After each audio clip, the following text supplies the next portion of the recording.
Aabba aniga hooyo maanta maqaayad ayaan soo galnay. Suuqa waa la buuxay.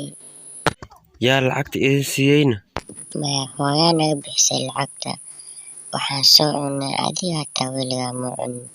Ala maqaayadda cunto macaana. Waryaa aniga haya caynin. Ma fahantay? Haye aabbo adiga hooyaa kaa fiican. Weligaa maqaayad ima geynin. Ma waxaad u malaysaa inaan maqaad goyn karin? Aabben ishooysa. Waryaa yariisow wax kastoo inta soo mar. Hooyada hataa ka dhigay anaa ka fiican. Hase yimid. Ka dhaafno. Waxaan kaa dhaafaa. Maxay ii malaysaa aniga hotelkaas anaa iska leh. Aabbo iga dhaaf yaa qeybeenta. Aniga wax kasta waan la socdaa. Adiga shilin yar hataa ma haysid. Hooyaa kaa fiican oo ku dhanta.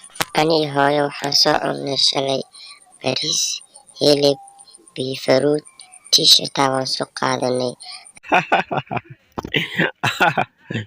Aabba maxaa qosolka iskaga dhameynay? Beentay miyaa u moodaa? Waryaa hadda socon u hadal bilowday. Maya waa run.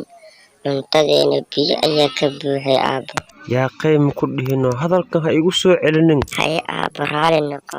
Waryaa adiga yariisow hadalkaa waaba ku cajis aniga marka iga tag bax. Haddaaba sheekadii ka xajistay aabbo. Aniga waxaa iska tagaa. Hooyo ayaan raadsanaa. Waan baxay aabbo. Adiga leeb meesha iska joog keligaa.